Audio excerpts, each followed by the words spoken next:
day, 10,000 people celebrate their 65th birthday in the U.S., our country is experiencing what we call a silver tsunami.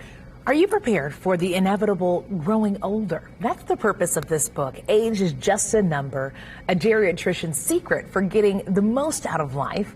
Author Ankur Patel is that doctor and chief medical officer. He's joining us now. Okay, so Dr. Patel, we're so excited to have you here. Ooh. You know, it's so funny because I hang out with a lot of what I like to call seasoned people. And I love it because they're so wise. You know, in your book, you list 7 myths about aging. Could you share a few of those with us? Sure. Thank you for having me. So the first myth, and this goes with the theme of the month, which is June, which is an Alzheimer Awareness Month. So myth number 1, people think it is inevitable that older adults will get Alzheimer or memory loss, which is a myth. Aging is one of the risk factors. Family history of Alzheimer is a risk factor that you are at a higher risk to get possibly Alzheimer, but it is not inevitable to get Alzheimer's when you get old. Myth number 2, people think depression and loneliness is a normal part of aging, which is a myth. Having a bad day or feeling down here and there is normal. But feeling lonely every day is not normal. So please, I always tell my patients or even family members, please talk to your doctor, because depression is one of the underdiagnosed disease because people think that it's normal to feel like that. And myth number 3, are you ready for this? Because I know your audience will be very surprised. Hey. People think older adults aren't interested in sex, which is a myth. The frequency might change, but the desire and interest remains the same. Makes sense. People still moving and grooving. Hey. After 65. Hey. Hello. Come on, somebody. They know some things. Some things. Speaking of some things that you know, Dr. Patel, I want to talk about this quote. You educate a man, you educate a man. You educate a woman, you educate a generation. An empowered woman changed my life. How did you discover that truth? Yeah, Randall, that just comes straight from heart. I'm who I am because of my grandmother. She's my biggest inspiration. She was an independent, educated, spiritual, and motivated woman who devoted her life helping others. And she's the reason even I wrote my book. And after that, throughout my career, I had very empowered women mentors who were either healthcare executive or were in the C-suite.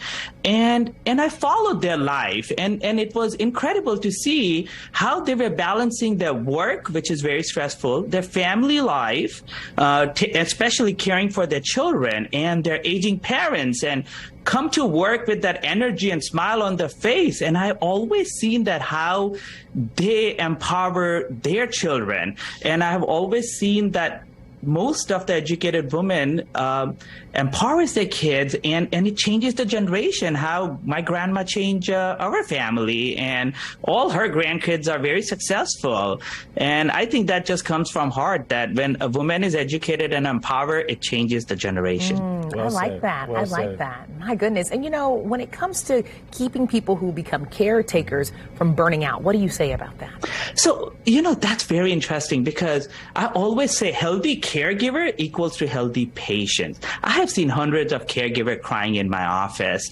And if the caregiver is not healthy, there's no way they can take care of their loved one. And believe it or not, when we are talking about the silver tsunami, think about there are 42 million unpaid caregivers, and 2/3 are women.